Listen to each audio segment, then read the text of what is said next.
Welcome to The Explainer. Today, we're mastering adjectives, adverbs, and grammar's hidden rules. Whether you're firing off a quick email, writing the next great American novel, or, let's be honest, just trying to win an argument on the internet, grammar isn't just about rigid rules. It's really about making your communication as precise and powerful as possible. So let's just jump right in. Do you sing good or do you sing well? Why is it a small purple hat but never a purple small hat? Okay, think about those questions for a second. They seem super simple, right? But they actually reveal these invisible rules that we follow every single day without even realizing it. I mean, if you're getting dressed, you instinctively grab a small purple hat. A purple small hat just sounds completely unhinged. These aren't just random quirks. They're literally the nuts and bolts of the English language. Okay, quick refresher on the basics. An adjective is a word that describes only nouns and pronouns. Its entire job in life is just to give us more juicy details about a person, place, or thing. Take a basic noun like dog. You can paint a much clearer picture in someone's head by adding adjectives. Suddenly, it's not just a dog, it's a smelly, wet, brown dog. They add color, shape, and emotion to the physical stuff in our sentences. Now, on the flip side, we have adverbs. An adverb is a word that describes verbs, adjectives, or other adverbs. They answer how, when, or frequency. Think of them as the ultimate multitaskers of the grammar world. They usually tell us how an action goes down, answering things like how, when, where, or to what extent. So if someone is working, an adverb steps in to tell us they're working quietly or maybe quickly. Let's put them side by side. The calm morning passed versus the morning calmly passed. Look how subtle yet powerful this is. On the left, the adjective calm is modifying the noun morning. It's telling us exactly what kind of morning it was. But on the right, by just adding that ly to make the adverb calmly, we're now modifying the verb past. It tells us how the morning went by. It's a tiny shift, but it completely changes the focus of the whole sentence. But things get kind of wild when we bring in linking verbs. These are words like smell, look, or feel. Look at this. The lizard smells bad versus the lizard smells badly. Using the adjective bad means the lizard itself physically stinks, it needs a bath. But if you use the adverb badly, you're actually modifying the action of smelling. You're literally saying the lizard has a terrible sense of smell. Maybe the poor guy has a cold. See? Getting this right actually matters. All right, let's talk about the secret adjective order, the unwritten rules native speakers follow. And yes, English actually has these highly rigid frameworks we all just sort of obey without ever being formally taught. Why is it natural to say small purple hat instead of purple small hat? Seriously, have you ever wondered why flipping those two simple words makes the sentence sound so incredibly wrong? Purple small hat. It just feels jagged, right? It stops you dead in your tracks. And that's because we inherently know that adjectives belong in a very specific, totally inflexible sequence. Enter the OSAS comp order. This is the unwritten sequence dictating that a trait like size absolutely must precede color.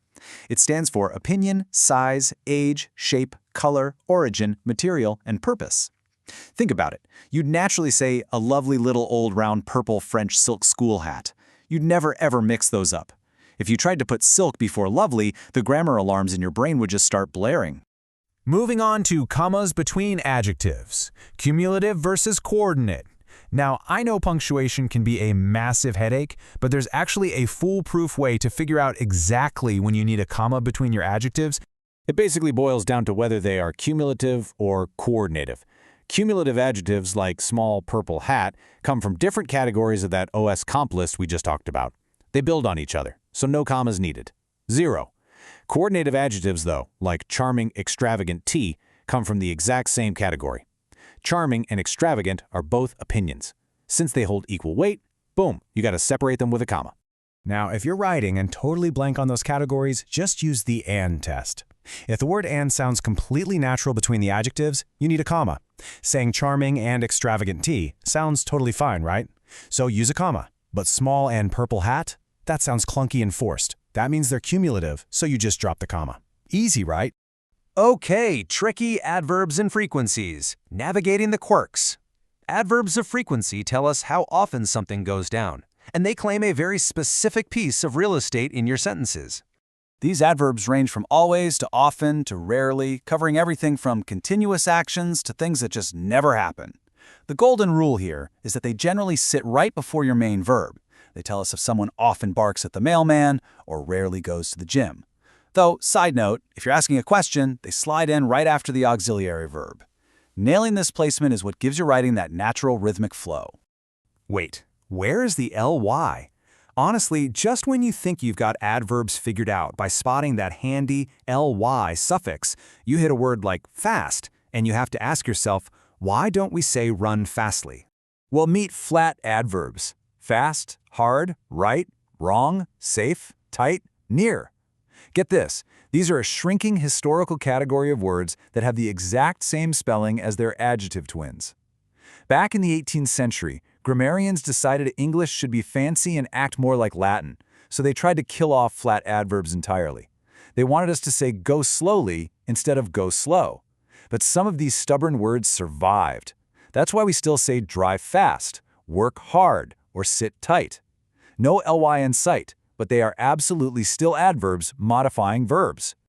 All right, fixing common grammar mistakes, putting it into practice. Because look, theory is great and all, but actually using this stuff correctly in the wild is what counts. These practice problems from the Germana Academic Center for Excellence really highlight where we all trip up. We mess up adjectives in informal speech constantly. How often do you hear someone say a kid behaves good or that they feel badly about missing a party? Since we hear it spoken casually all the time, our brains practically trick us into thinking it's the grammatically correct way to write. So maybe screenshot this little cheat sheet. Use good when you're modifying a noun, like a good dog, but use well for an action, like she played well. Same exact deal with real versus really. You wouldn't say, that's real sad, because sad is an adjective, and remember, you need an adverb to modify an adjective, so it's got to be really sad. Now that you know the hidden mechanics of English, how will you consciously craft your next sentence? As we wrap up this explainer, I really want to leave you with this. Grammar is not just about rigid rules or trying to dodge red ink from a teacher.